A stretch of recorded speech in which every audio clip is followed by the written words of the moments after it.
20 sano ka hor waxaa kamid ah hogaamiyaashaas 20 sano ka hor kuwa aniga dadan kamid ah ku qanciyay inay inta qor qaataan dawlad ka hor yimaadaan. waxaan aad uga xumahay marraba hadda inaan aad uga hadlo laakiin maadaama aad maanta uga hadlaayay ninka taliyaha gobolka ka ah magacayga ama mataqaanaa wada shaqayntii xilligii maxkamadaha runtii annaga waxaan dadka ka celinayna horta waxaanay ahayn waagii maxkamadaha la abuurayay ama la aasaasayay bulshada dhan ka qayb qaadatay iyagoo dana gaar leh oo ujeedadoodu ay ahayd inay madaxtinimo ku gaaraan ujeedadoodu ay ahayd inay dadka ku xukumaan. hadday saas tahay waxaan u malaynaa inaan abaal ku leeyahay inuu wax fiican inuu ka qayb qaatana sharafteeda ka qayb qaatona fursad u siiyey dawladnimada inuu soo galana in fursad loo siiyey waxaa wada ogtihiin weligay kama hadlin wiilkaas ma aqaana xataa aniga sheekh cabdiqaadir cali cumar ii sheegay inuu maxkamadaha ka mid ahaa jira ma aqaano laha ka allah ilaahay iga taa ma aqaano maanta hadda wasiirku wuxuu ugu yiri barnaamijku taagnaa ma arkin inaan arka ma moodo wallaahi oo billaahi oo tallaahi kuwa idin shirinaya ee banaanbaxa gala indhahaya ee hay'adaha ammaanka ka hor keenaya inaysan dan idin wadin 20 sano ka hor waxaa kamid ah hogaamiyaashaas 20 sano ka hor kuwa aniga dadan kamid ah ku qanciyay inay inta qor qaataan dawlad ka hor yimaadaan iyagoo dana gaar leh oo ujeedadoodu ay ahayd inay madaxtinimo ku gaaraan ujeedadoodu ay ahayd inay dadka ku xukumaan 5,000 oo wiil Soomaaliyeed isku dilay inay madax noqdaan maanta 20 sano kadib oo anigii maalintaas qorga ii dhiiban aan garaadsaday inay maanta haddana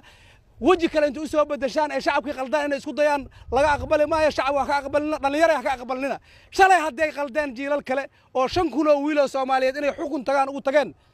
maanta shalay ma ahan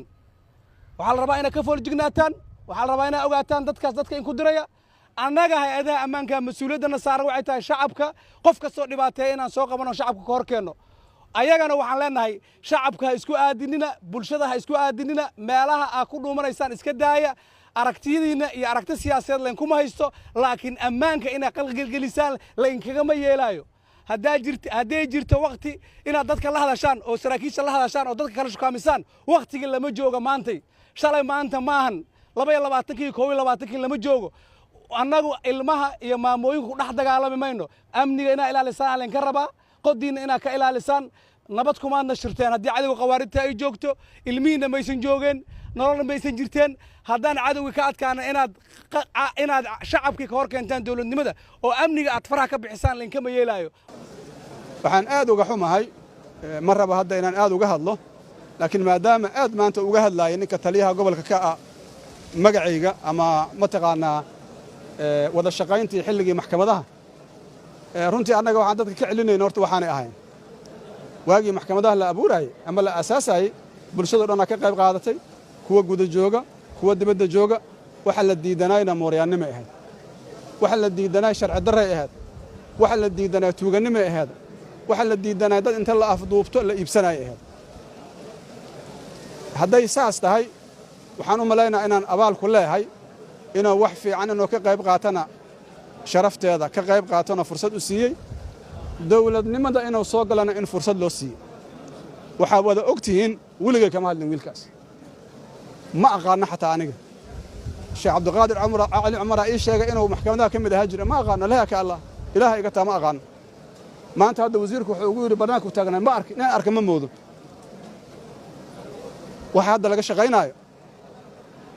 iyo wixii annaga aan soo barnay horta shaqo iskuma laha annaga waxa aan soo barnay waxay ahaayeen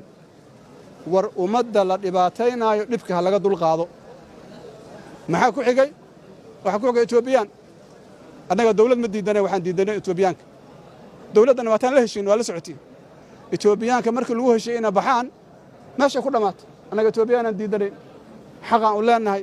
dadka Soomaalida dhan diidanay taasaan ku soo hogaaminay waxaan ku soo hogaaminay marka xilka nimadana shabaab in la iska bixiyo waxaan ku soo hogaaminay in dawlad la noqdo waxaan ku soo hogaaminay in cadaalad la helo intaas halkaas ugu gudbay ina annaga weerarna dad wax weeraro baahin waa joogu jirnaa maxaa weerar weyna weligan waa joogu jirnaa maxaa weerar weyna annaga waxaan u soconay waxaan ka jawaabaynaa codsiga labadan adeer aan kaga warramo 9 sano jira adinka dhalinyaro tihiin waxaa la yiraa cali iimaan gadow soo saas ma aabihiis nabadoon ahay nabadoonkaas waxa uu leeyahay qiso cajiiba waxaa lay sheegay waxaa loo keena xaajo habeen waxaa la yidhi adeero iska seexo berriyaa gelaysaa xaajada